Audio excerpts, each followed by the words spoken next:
Officer accompanying CIA chief develops Havana symptomsA. U.S. intelligence officer suffered symptoms linked to a series of suspected directed energy attacks known as Havana syndrome while traveling with CIA Director William Burns in India this month. Experts are in the process of verifying the officer's symptoms, which are consistent with the scores of other cases in recent years linked to Havana syndrome, according to James Giordano, a scientist briefed on the case and others. CNN first reported the incident.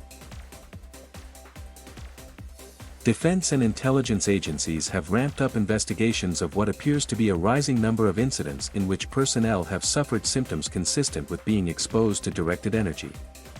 The symptoms are often referred to as Havana syndrome because of a well-known series of cases affecting personnel at the U.S. Embassy in Cuba beginning in 2016. The U.S. has not publicly linked the incidents to an adversary. There are at least 200 cases under investigation, half of them involving intelligence personnel. It's unclear whether the officer was targeted because he was traveling with Burns, who has ordered an agency-wide review of possible attacks using microwave or other directed energy. The CIA declined to comment on the officer's case, but said in a statement that Burns has made it a top priority to ensure officers get the care they need and that we get to the bottom of this. Since becoming director, Burns has tripled the number of medical staff studying incidents linked to Havana syndrome and met with agency personnel who reported cases.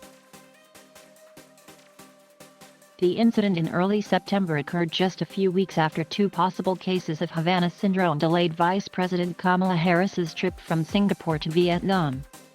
U.S. officials said then that it was not someone who worked for the Vice President or the White House. Giordano, professor of neurology and biochemistry at Georgetown University and executive director of the Institute for Biodefense Research in Washington, said Tuesday that the intelligence officer had reported symptoms consistent with the syndrome, which generally include loss of balance, dizziness, and headaches. The officer's case represents a clear and present threat, Giordano said. We're beginning to see a pattern of increased selective targeted use, he said.